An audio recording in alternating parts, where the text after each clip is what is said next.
Terdapat dua perbedaan pengakuan baik penghasilan maupun biaya antara akuntansi komersial dengan fiskal yang menyebabkan terjadinya koreksi fiskal, yaitu sebagai berikut. Yang pertama, perbedaan tetap atau permanent differences. Perbedaan tetap terjadi dikarenakan transaksi pendapatan serta biaya diakui menurut akuntansi komersial, sedangkan fiskal tidak mengakui. Perbedaan tetap mengakibatkan laba ataupun rugi bersih menurut akuntansi berbeda dengan penghasilan kena pajak menurut fiskal. Beberapa contoh perbedaan tetap yaitu yang pertama, penghasilan yang bersifat final seperti bunga bank, dividen, sewa tanah, dan bangunan. Kemudian ada juga penghasilan yang tidak termasuk ke dalam objek pajak.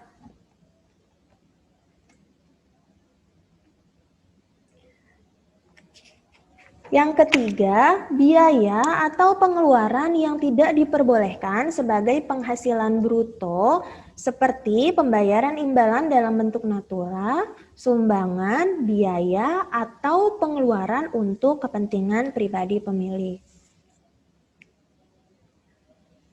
Perbedaan yang kedua yakni perbedaan waktu atau timing differences. Perbedaan waktu dapat terjadi karena adanya perbedaan waktu pengakuan pendapatan dan biaya dalam menghitung laba.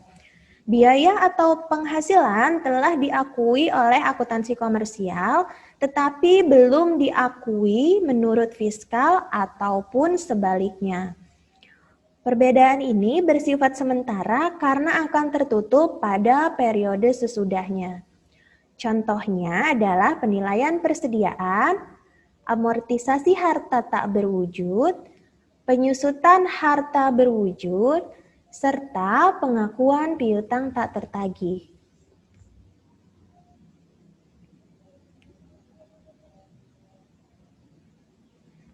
Jenis-jenis koreksi fiskal dapat dibagi menjadi dua, yaitu koreksi fiskal positif dan koreksi fiskal negatif. Koreksi fiskal positif adalah koreksi fiskal yang mengakibatkan penambahan PKP serta PPh terutang. Ada beberapa jenis koreksi fiskal positif, yaitu sebagai berikut. Yang pertama, pembagian laba dengan nama dan bentuk apapun. Yang kedua, biaya yang dikeluarkan guna kepentingan pribadi pemegang saham, sekutu, atau anggota. Yang ketiga, pembentukan dana cadangan kecuali untuk cadangan biaya penutupan serta pemeliharaan tempat pembuangan limbah industri bagi usaha pengelolaan limbah industri, cadangan biaya reklamasi bagi usaha pertambangan, cadangan biaya penanaman kembali bagi usaha kehutanan, cadangan piutang tak tertagih bagi usaha bank, usaha sewa guna dengan hak opsi, atau usaha pembiayaan konsumen. Juga cadangan penjaminan untuk lembaga penjamin simpanan. Yang keempat, premi asuransi. Yang kelima, imbalan yang berhubungan dengan pekerjaan atau jasa yang diberikan dalam bentuk natura. Yang keenam, jumlah yang dibayarkan kepada pihak yang mempunyai hubungan istimewa atau kepada pemegang saham sebagai imbalan yang berkaitan dengan pekerjaan yang dilakukan melebihi kewajaran. Yang ketujuh, bantuan atau sumbangan, harta yang dihibahkan dan warisan seperti yang dimaksud dalam pasal 4 ayat 3 huruf A serta huruf B. Kedelapan, pajak penghasilan. Yang kesembilan, biaya yang dibebankan ataupun dikeluarkan bagi kepentingan pribadi wajib pajak atau orang yang menjadi tanggungannya. Kesepuluh, gaji yang dibayarkan kepada anggota firma, persekutuan, atau perseroan komanditer yang mana modalnya tidak terbagi atas saham. Yang ke-11, sanksi administrasi berupa denda, bunga, dan kenaikan serta sanksi pidana berupa denda yang berhubungan dengan pelaksanaan perundang-undangan di bidang perpajakan. 12, persediaan yang jumlahnya melebihi jumlah berdasarkan metode penghitungan yang sudah ditetapkan dalam Undang-Undang Nomor 36 Tahun 2008 Pasal 10 tentang pajak penghasilan. 13. Penyusutan yang melebihi jumlah yang sudah ditetapkan berdasarkan metode penghitungan dalam Undang-Undang Nomor 36 Tahun 2008 Pasal 10 tentang pajak penghasilan.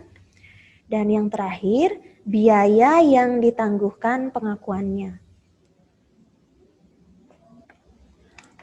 Koreksi fiskal negatif adalah koreksi fiskal yang menyebabkan pengurangan PKP serta PPh terutang. Ada beberapa jenis koreksi fiskal negatif, yaitu yang pertama penghasilan yang sudah dikenakan PPh final, seperti penghasilan dari bunga deposito, bunga tabungan, dan juga bunga obligasi, penghasilan dari hadiah undian, kemudian penghasilan transaksi saham, dan juga penghasilan dari pengalihan harta. Yang kedua, penghasilan yang bukan merupakan objek pajak, seperti sumbangan atau bantuan, harta hibah yang diterima oleh keluarga sedarah yang masih dalam garis keturunan lurus 1 derajat, warisan atau harta peninggalan yang ditinggalkan pewaris kepada ahli waris, setoran tunai pengganti saham atau modal, imbalan dalam bentuk natura dari wajib pajak atau pemerintah, pembayaran dari pihak asuransi, dividen, iuran yang diperoleh dari dana pensiun, penghasilan yang berasal dari modal yang ditanamkan oleh dana pensiun dalam bidang tertentu yang ditetapkan dengan keputusan Menteri Keuangan, laba anggota perseroan komanditer yang modalnya tidak terbagi atas saham, penghasilan yang diterima oleh perusahaan modal ventura berupa bagian laba dari badan pasangan usaha yang didirikan dan menjalankan usaha atau kegiatan di Indonesia, beasiswa yang telah memenuhi persyaratan tertentu dan ketentuannya diatur berdasarkan peraturan Menteri Keuangan, sisa lebih yang diperoleh badan ataupun lembaga nirlaba yang bergerak di bidang pendidikan atau penelitian dan pengembangan, santunan atau bantuan yang dibayarkan oleh BPJS kepada wajib pajak tertentu, persediaan kurang jumlah yang berdasarkan metode penghitungan yang telah ditetapkan dalam Undang-Undang Nomor 36 Tahun 2008 Pasal 10 tentang pajak penghasilan, penyusutan kurang jumlah berdasarkan metode penghitungan yang telah ditetapkan dalam Undang-Undang Nomor 36 Tahun 2008 Pasal 10 tentang pajak penghasilan,